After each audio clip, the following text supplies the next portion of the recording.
Okay, let's really get into this. Try and picture it, right? You're there, July 19th, 2025. MGM Grand Garden Arena, Las Vegas. The place is just electric. You know that feeling, that big fight night buzz. And it's packed, mostly a huge pro-Pacquiao crowd roaring. And there's this sense of, well, disbelief almost. Excitement, too, obviously. Because 46-year-old Manny Pacquiao, Pacman, he's back after almost 4 years out. And it's not some tune-up fight. Nope. He's in there challenging Mario Barrios, Azteca, much younger guy, the champion for the WBC Welterweight belt. Yeah, and the crazy thing is the actual fight night. The drama somehow managed to be even bigger than all that massive expectation leading up to it. It all ended, as you know, in this stunning, and let's be clear, really controversial majority draw. So Barrios keeps his title, but the crowd, instant boos, loud ones, and it just kicked off this huge debate immediately. Exactly. And that's what we're going to dig into today. We want to really dissect what happened that night, look at the controversy, analyze where Manny is physically, politically even, at 46, and then try to map out what's next for him. Could be the rematch, could be these other massive fights. And yeah, there's always that whisper, that billion-dollar goes, isn't there? Yeah. Floyd Mayweather. So this deep dive, it's really about understanding all the complex stuff swirling around one of those legendary careers in boxing ever. It really is. I mean, his comeback itself, it just flew in the face of all conventional wisdom, didn't it? Think about it. 46, nearly 4 years off since that Ugaz loss in 2021, and he's facing a 30-year-old champ, Barrios, who's right in his physical prime. And the size difference was stark. You had Barrios at 6 feet tall, big reach advantage. Pacquiao, what, 5'5.5"? Yeah. Huge difference on paper. And you definitely saw that reflected in the betting odds, right? Barrios was the clear favorite, maybe 2 next to 275, Pacquiao the underdog, plus 210 or so. But what really struck me was Manny's own confidence, just totally brushing off the age thing. He actually said, I feel like I'm in my 20s again. Just, wow, defiant. Oh, completely. And that defiance, well, it carried right into the ring, at least for the first half, maybe a bit more. The fight really did feel like a tale of two halves. In those early rounds, maybe through the middle rounds too, Pacquiao looked, honestly, he looked sharper than Barrios. That classic speed was there, the southpaw angles giving Barrios trouble, getting inside, splitting the guard with that fast left hand. It was vintage Pacman stuff for a while. So was there a peak moment from him around where he really looked like he turned back time? Absolutely. I think most people point to the 8th round. That was the high point. He landed some big left hooks, a series of them, and you could see Barrios was visibly staggered, hurt. The crowd just went insane. You could feel it. For that moment, it really felt like, okay, maybe he is going to pull off this incredible upset. But you said two halves. So the tide turned. What happened later on in those championship rounds? Yeah, that's where the story flips. Rounds 10, 11, 12. Barrios knew he was probably down on the cards.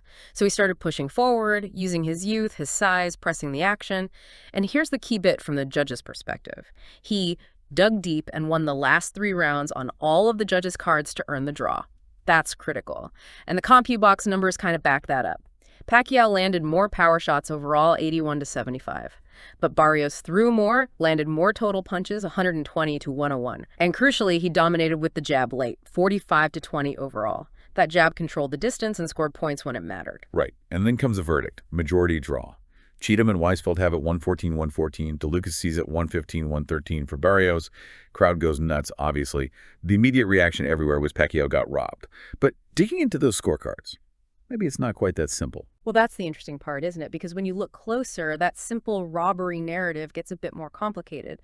The fact that all 3 judges independently, remember, gave rounds 10, 11, and 12 to Barrios, that's really telling. It wasn't some outlier score. It was a consensus. They all saw Pacquiao fading down the stretch.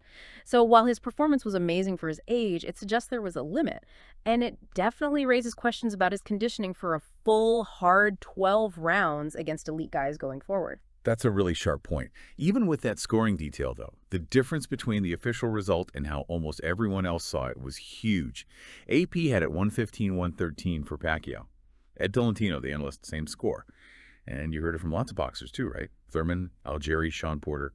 Many thought Manny did enough. So how did Pacquiao himself and his team handle it right after? Pacquiao's pretty straightforward. Said, I thought I won the fight, but he gave Barrios credit, called him very tough. He did mention his training was cut short because of his senatorial campaign back home, and he immediately called for a rematch. Barrios agreed right there. But then you had this other angle emerging almost instantly. At Tway, Ed Tolentino called it mission accomplished for Pacquiao, draw or not. His point was, look, the 46-year-old proved he can still hang at the very top level. And that narrative, well, it gives Team Pacquiao cover, doesn't it? It lets them pivot to maybe bigger money fights instead of being locked into an immediate rematch just for sporting reasons. Yeah, that mission accomplished idea really reframes the whole thing. Okay, let's talk about Manny himself, the 46-year-old physical specimen. Even Barrios seemed impressed, right? Said his stamina was crazy, he's still strong as hell, timing's real, still got good legs. And Sean Quarter mentioned his activity level alone was remarkable. Yeah, and that's huge because he basically proved all the doubters wrong, the ones who said he was just completely shot, entirely too old to even compete with the champion. He showed he wasn't.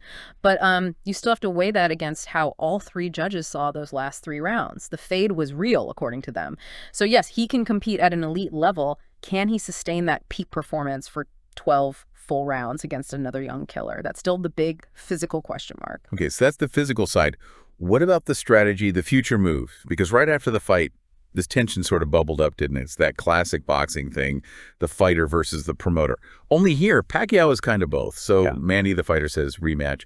But his promotional team, MP Promotions, Sean Gibbons, they seem to have other ideas almost immediately. Oh, Gibbons was incredibly blunt, very revealing comments. He basically shot down the Barrios rematch idea right away.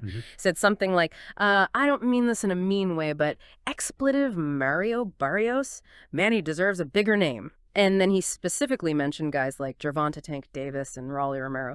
That just lays it bare, doesn't it? The fighter might want to settle the score, but the promoter sees bigger paydays elsewhere. It signals a shift. Maybe less about pure legacy now, and more about maximizing the earnings on this final run. Business is driving the bus. Makes sense.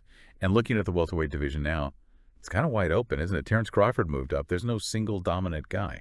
How does that vacuum actually help Pacquiao, even at 46? It helps him massively, because even at 46, with that draw, Manny Pacquiao is still the biggest global star in that division, by far. He's the guy who brings the massive audience the pay-per-view buys.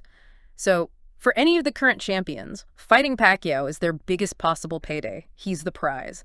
That gives him incredible leverage. The other champs kind of need him more than he needs any specific one of them. So Team Pacquiao can basically pick and choose the best option, financially and strategically. And just for context, the champs right now, you've got Jaron Boots Ennis with the WBA Super, IBF, and Ring Magazine belts. Barrios still has the WBC. And Brian Norman Jr. holds the WBO. Okay, so he's back, he's relevant, he's got leverage. Feels like he's standing at a fork in the road. What are the main paths forward as you see them? Well, path number 1 is obvious. The rematch with Barrios. That's the purest choice, right? Settle the controversy from the first fight. Both guys said they wanted it. Makes logical sense from a sporting view. But like you said, Sean Gibbons basically poured cold water on that straight away, aiming higher, commercially speaking. Yeah. So path 2. Path 2 is what Gibbons mentioned, the power play. Probably targeting Gervonta Tank Davis. That's your high-risk, high-reward fight. Tank is a huge draw, especially in the U.S. Pacquiao's shown interest before. It'd be a massive PPV, but it would probably need a catchweight. And Tank is young, powerful, dangerous knockout puncher. Big risk. Plus, Tank has his own stuff going on, like that delayed rematch with Lamont Roach. So complicated. Right. High risk, high reward. What's the third option? Maybe something a bit more strategic. Exactly. Path 3 feels like the strategic title grab. Yeah. And the likely target there is Rolly Romero. Romero holds the WBA regular welterweight title, so it's a legit title fight. Rolly is marketable, he talks a lot, but most people see him as maybe less dangerous than Tank Davis, a bit more beatable perhaps, and Rolly's already said he'd love to fight Pacquiao, makes it easy to promote. So it's a clear path to another world title, probably less risky than Tank, fits nicely with MP Promotions' likely goal of getting another belt before a huge final payday. And while we're talking about all these potential fights, you just can't escape the shadow of Floyd Mayweather, can you? That billion-dollar ghost. Seems like since the Barrios fight, the talk about a rematch, part 2, has just gotten louder. What's fueling that?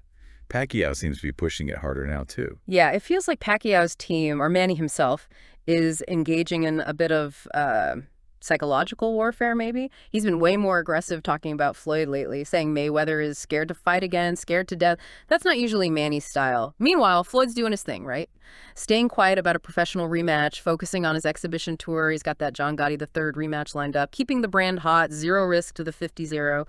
So when people get excited about a Pacquiao-Mayweather rematch, What are we realistically talking about here? Is a real sanctioned legacy fight even possible? Look, let's be real. The chances of a sanctioned professional sequel to the 2015 fight, extremely low.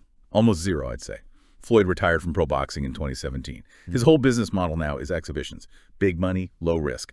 He is not going to risk that 50-year record against an active, even 46-year-old Manny Pacquiao who just went 12 hard rounds. What the Barrios performance did do, however, is make Pacquiao suddenly the most credible, most lucrative exhibition opponent for Floyd, by far. So all this talk, Pacquiao calling him out, it feels less like trying to actually make a pro fight happen and more like a brilliant marketing campaign. Build up massive public demand for a pay-per-view spectacle, drive the price sky high for both guys. It's a dance, carefully avoiding any actual risk to Floyd's precious record. And the reason that possibility, that ghost, never really fades is just the money. It's insane. 2015 generated what, over $600 million? Shattered records. Even 10 years later, putting them in a ring together again, even for an exhibition. The financial pull is just huge. Irresistible. There were reports even before the Barrios fight that talks were happening for something potentially in December 2025. Whether it's December 25 or sometime in 26, the sheer amount of money involved means Mayweather is always going to be part of the calculation. Okay, so summing it all up then. Manny Pacquiao's final act. He's being pulled in all these different directions. Yeah, you've got the fighter's heart, maybe wanting that Barrios rematch to clear things up, get a legit belt back. Then you have the promoter's brain, MP Promotions, looking past Barrios to bigger U.S. names, bigger money tank, maybe Rolly Romero. And then overshadowing everything is that potential 9-figure payday for an exhibition dance with Floyd Mayweather. And weighing all that, it really does feel like commerce is going to win out over pure sport here, doesn't it? That Barrios rematch, as logical as it seems to some, feels like the least likely option now. I think so, yeah. Based on Gibbons' comments, based on the potential money elsewhere, feels unlikely. The most probable path seems to be Pacquiao takes one more real sanctioned fight later this year, maybe late 2025, probably against someone like Rolly Romero, marketable, holds a belt, seen as winnable, a final audition if you like, win that, get another title, maximize his value, and then the end game. That massive exhibition against Floyd Mayweather sometime in 2026. The ultimate payday. It's incredible. And, whatever path he takes, this whole comeback, this final chapter, it's really cementing his legacy, isn't it? It's not just about the 8 division titles anymore. It's about defying age, defying expectations, pushing limits way beyond what seemed possible, coming back at 46, going toe-to-toe with a prime champ. Yeah. It shows that unbelievable courage and, well, love for the game. He's fighting because he can, not because he has to. And it makes you think, doesn't it? As you watch this legend write his final pages, what does winning really mean at this stage, beyond what happens on the scorecards? Something to ponder.